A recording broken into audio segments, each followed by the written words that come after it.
Hello, Yes. people, and I don't know. I'm being interrupted again. Let me try this again.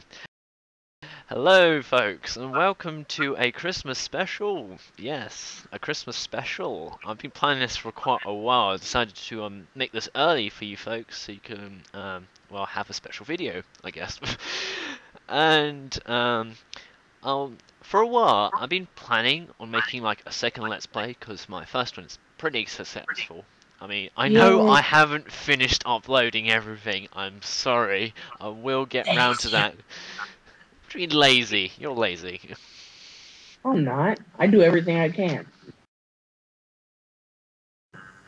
So, as I said, I've been choosing like 4 games, and well, even though they're not particularly well known to most people, I still feel like they're pretty enjoyable, and they used to be like, I don't know, well known in their days maybe, but nowadays they just sit in the back of the cupboards and everyone's like gaming.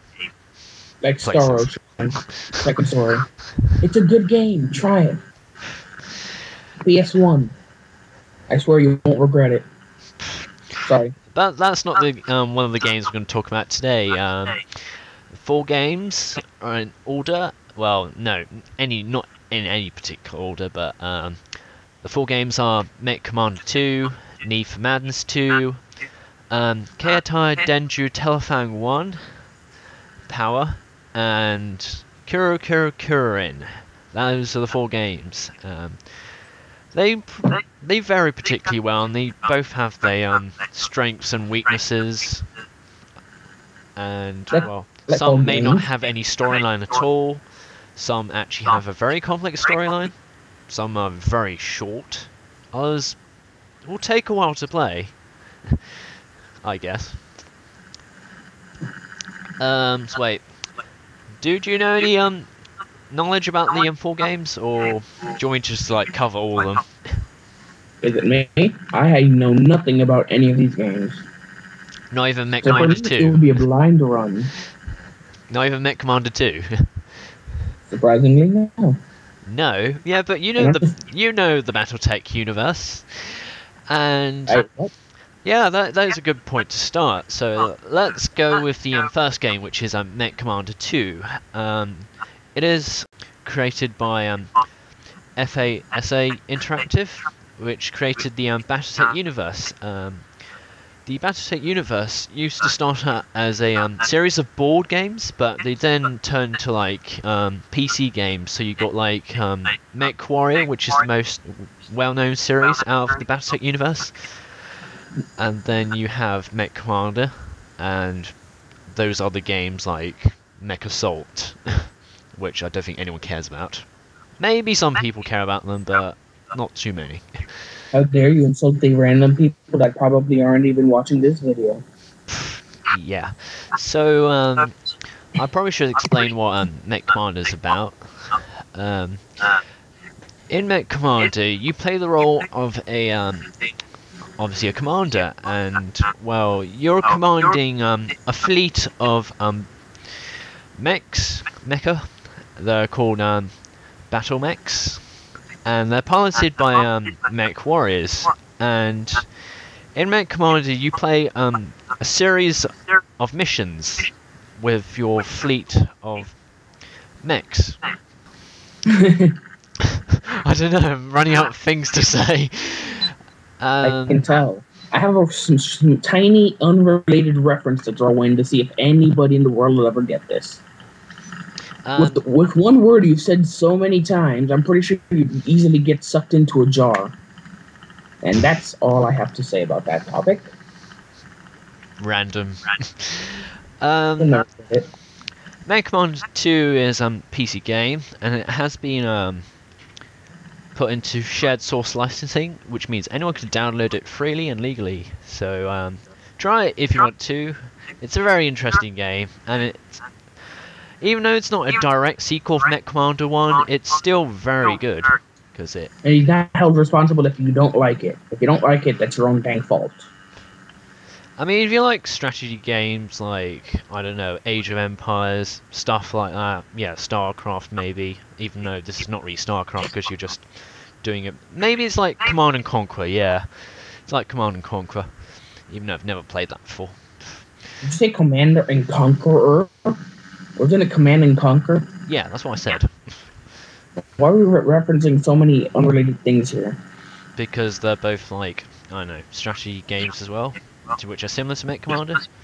But you're making, the way you're saying it, you're making assumptions, not as if they were clearly related. More like you assume they are closely related. Meh. The second game we're going to talk about is Need for Madness 2.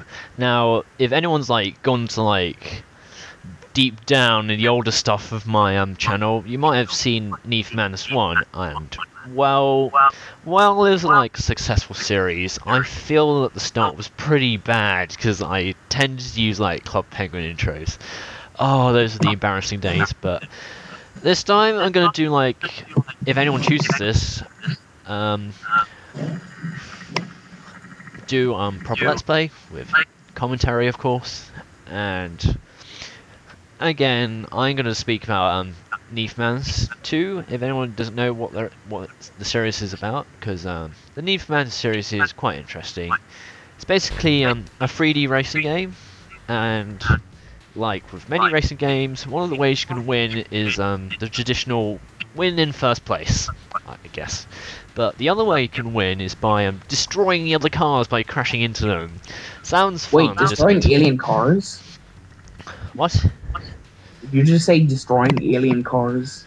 No, destroying the other cars. You know, the other cars in the race. Okay. And, well, I'm running out of things to say again. It's probably one of the most easiest of the 4 games to understand, and it's a simple racing game now. Yeah, you can play it online or you can download it. I mean, there is like a multiplayer version, but it's only best if you use the multiplayer version if you actually have an account with Radical Play, which is the small company which made Need for Madness series. They also have a couple of other 3D games like Radical Ace, but I don't think we're going to cover those because, well, no one's going to be really interested in those. So yeah, there are lots of stages in this, but it'll be pretty short Let's Play if I decide to have Need for Madness 2. I mean, it is a decent racing game, I guess. In which your end goal is always to blow up the zombie army invading your town. What are you talking about? Seriously. Yeah. So, if you want a pretty decent online game, then you can try Need for Madness 2. It's a pretty good, decent way to waste an hour if you've got the free time. Rated R for racers. Very funny. Not. The third game we're going to talk about is Keitai Denju Telefang. Now, I don't think anyone's going to hear about this, but the most likely source you might have heard this from is that fact it was bootlegged to look like a version of Pokemon. Yes, if any of you Pokemon fans know, there was a fake game that was classed as Pokemon Jade and Diamond, not to be confused with the current Diamond, which we all know is in the 4th gen. Dun dun dun! Telefang is a Japanese RPG series, again similar to Pokemon, which is why it was passed off as a very bad bootleg.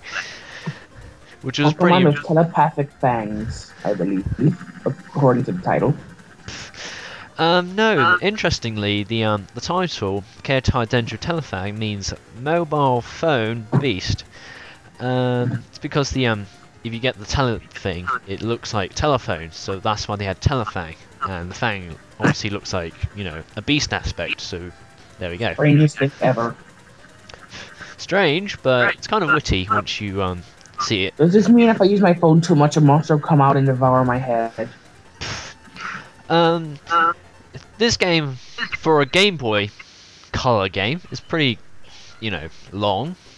A bit like, I guess, Pokemon Silver and Gold. The story is that there is this the lead character. He finds like a phone-like device called D-Shoot. It's gonna be so confusing if I even choose this game.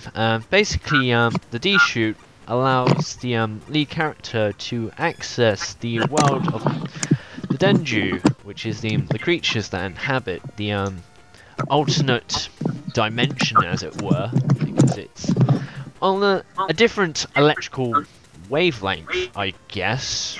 I mean, that's their way of explaining it, but it kind of sounds like Digimon to me. I don't know why. It just sounds like Digimon. So basically, you become friends with like many Denju, similar to the way you recruit Pokemon, and there are many like subplots in here. I mean, you get the original nasty villain team, even though they're not really villainous, but they still disrupt the world of the Denju. And one thing to praise about this game, despite the fact it's not very well known, is the music. It's very, very good for a Game Boy Color game. I mean, I've been constantly using it for like my credit music for my first Let's Play. And the music is just so good. There's nothing bad about most of it. And I think you kind of run out of things to say again, aren't you? A question I could ask. Which is? How do you think it holds up against games like Pokemon and Digimon? In comparison. Huh? Ignoring graphics. What? Ignoring the way the game looks, like physically looks, or digitally, whatever. How do you think the game holds up in comparison to Digimon and Pokemon? Story-wise, gameplay-wise, etc., etc. Again, the storyline is pretty complex, and because so little people have played it, there's not that many walkthroughs of it, which means I can't really talk about the whole story. But the storyline tends to be quite long. And, well, in terms of the gameplay, I might just, like, cover that if this game was chosen, because, well, the gameplay is around about the same complexity as Pokemon, but it has its differences. I mean, like, for example, the evolution's very different, I guess. That matters, yeah. I mean, you get, like, normal level up evolutions, but you also get, like, item-based evolutions and stuff like that. Like Pokemon. I guess. But there is like a third type of evolution which is even more complex, and I'd rather not talk about that right now because it'll take a while to explain, I guess. It's better if I just play the game and just explain it as I go along to prevent confusion. I mean, if I was to play this game, I could even play the bootleg, which, well, it has very bad English, I've got to warn you guys. The English is horrendous. That'll kill me inside. Yes, and the audience's ears you'll if be I'm constantly in that trying to correct this poor game. Or I can actually play, like, I don't know, a patched version, which you can get in a fan-made forum called Telefang Village, named after the hometown of the Denju world. It's a bit like Pat Town, really. Except in the Telefang series. So I can either play the bootleg or a patched version which has proper English. The one with better English. The one that won't make me punch the game through my computer screen. Yeah, I mean, this game's not really well known, but I still think people should give this game a chance because it's very interesting. Like Star Ocean. It seems like a lot of effort was put into this game, so I'll definitely give this game a thumbs up. Oh, the game itself, but not the text, I assume. What do you mean by text? If it's bad English, then... Wait, your English or my English? I know, I'm talking about, I'm just talking about the dialogue in-game. You're basically saying it's horrendously translated. Yeah. I'm talking about the bootleg, because the dialogue will be completely horrendous. I mean, understood, sir. Yeah, so, but, yeah, if you want to play the bootleg, I guess it's pretty funny if you, tolerate the bad English. Because it's pretty funny at times, I guess. So, that's the third game, Telefang. And we'll go on to the fourth game. All you have to do now is include clips of each game as we're talking about it. Yeah, I'll do that. So, the fourth game is Kururin, and it's another Japanese series that's, well, not very well known, but I guess it's more known because, interestingly, there was an English release of this game, which you gotta praise this game for actually having an English release, because many decent Japanese series in terms of handheld console games have never been released outside of Japan. And trust me, they'd sell quite well from what I've seen. Yeah, but they didn't ever get an international release, which was not that good. Well, except obviously Kururin. I mean, its sequels didn't get international releases, but at least this game did. And why did it have an international release? Because this game, simple, but still addictive. There's a sequel? Now, there's 2 sequels for this game, but I won't really talk about those because we're not here to talk about the sequels for Kururin today. Climb Mount Everest and get one. Be back in several decades. I don't die or very funny. Kururin is a puzzle game, and it's a bit like Irritating Stick. Basically, you get this stick-like craft, which looks like a rotating helicopter blade called the Kururin. And basically what you do is you control the Kururin, and it's constantly spinning, which is obviously one of the main aspects of the game. And you have to navigate it across a series of like maze-like stages, I guess. And along the way you get like more and more obstacles and more complex mazes, which makes the game gradually more annoying. Snake traps, pirate traps, and Mario traps. Beware, they are all deadly if you don't know how to handle them. Really? Yes. While you can't control like the rotation speed in Kururin of the Kururin, you can control like, you know, normal directions and stuff like that. So that's how you get through the mazes. Yeah, this game is very, very easy to understand. I mean, even though there is like the original Japanese version and the English version, if you get a hold of the Japanese version, it's so easy to understand. You can just pick up in an instant and really understand it in a flash. Do you really need it in your set language to understand a puzzle game? I don't know. I'm sure you just play. But this game is pretty simple. And a game for a Game Boy Advance game, yeah, I forgot to mention that. The appearance and music, again, is quite good. A bit like, I don't know, Telefang. There is like a small storyline in this game, but it's so vague that it's not really mentionable. I mean, there's really no point of the storyline, but I guess it makes the game slightly more interesting, but it's not really needed. Okay, the new storyline. You get kidnapped by a sorcerer, you get shoved in a jar of pickles, you dive into one of the pickles, which happen to be a planet full of puzzles. And you escape from the jar as well as the pickle. You must finish every single maze within that pickle. There is the story. Oh, I hate those sort of games where you have to like escape from something. It's just so weird. Because you know you'll never finish the game. You're being hunted down by a pickle-eating worm. So you better get your rear out of there, or that worm will devour you.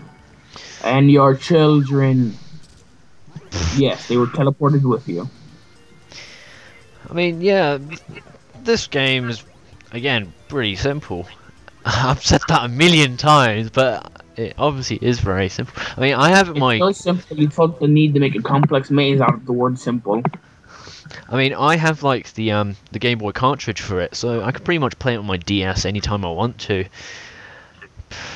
I mean, it's recommended if you actually play this, you actually get the cartridge, because it's better to play on the Game Boy Advance than actually on the PC, as it were. Because you need, like, lightning reflexes if you want, like, the best Because you can get like, I don't know, time records on this game to see how fast you've been on each stage. And well, yeah, I forgot to mention, if you hit the sides of the maze 3 times, you basically lose. So you have to hit the sides of the maze at least as possible. Especially if you want a fast time, then don't hit the sides of each stage's maze, if possible. That's how you get the fastest down into each stage. Just energy ball the walls away. It doesn't work like that, dude. As much as I want it to, it doesn't work like that. Damn logic. Why can't you bend to our will? Yeah, I mean, this is a pretty fun game. Again, it's pretty good time waster like it does from in Neverman's 2. Those are pretty good games to play if you've got any free time. Simple yet ingenious. So yeah, those are the 4 games that I want to play, but I mean I could play any one of them, I guess, but I've decided to do like a questionnaire, and I've been like showing it to certain people, and I've been asking for their opinions. So I guess if you guys want to be part of that questionnaire results, then there is going to be a link in this video, and it's going to be linked to a detailed explanation about each of the 4 games with advantages and disadvantages that I've put together, so you can have your own choice in it. And well, if you haven't already like given me your opinion, you can basically like give me my opinion even as a comment in the video. So give opinion on the comments below, or do it on Facebook. Either way, I wouldn't mind. Just give your first option that you want and your second best option. If worst comes to worst, add your 5th option and include whatever game you want there. We'll consider it. Maybe, maybe not. Not really. There's like a 1% chance something will catch his eye. Dude, there's like 4 games to choose from. I don't think we need like a 5th option. Or we need 92 options more. Then we'll have 96. Then we're 4 away from 100. What? Is this like, I don't know, a Facebook quiz or something like that? I mean, question. You're not going to have any viewers on Facebook. Well, it's unlikely that all of your viewers will know you on Facebook. Which is why I'm going to like do a link on this video as well to my Facebook if you haven't already liked it. So yeah, those are the 4 games I want to do for my second Let's Play. So if you are particularly interested in like 1 or 2 of the games, just give me a shout, and well, I'll consider that into my questionnaire results. And once I get like enough results, I will be starting to plan like the best option. Yes. So that will be the way I choose my next Let's Play. So if you want to stick your opinion in, just give a comment in the video below, as I said, or do a message on Facebook. So have a happy Christmas, I guess, and please do not literally shout at him. What? You said give me a shout earlier. Yes, I did. What about it? Yeah. But you speak so quickly and so chained, it's hard to get a word in. Oh, I'm sorry. I'll speak very, very slowly, so thank you, Mommy. Have a joyful Christmas and a happy New Year. Or Hanukkah, or Kwanzaa, or just happy December if you don't actually celebrate anything. You know what? We're creating a new holiday. Happy. There we go. I'm that unoriginal. Oh, dude, you're so silly at times. So yeah, that's information on my latest Let's Play. So just choose your options, I guess. And Merry Winter Miss. And I will be uploading this the mystery dungeon as quickly as possible. Basically, promise. 1 episode every 2 years. No, not that slow. 1.5 years. I mean, my first lecture have just been delayed so many times, like college issues and stuff like that. So I'm really sorry for like the delays, but that's life, I guess. Can't do much when you live in a cup of pudding. What? Oh dear. I guess I'll just end it there. So, see you guys next time.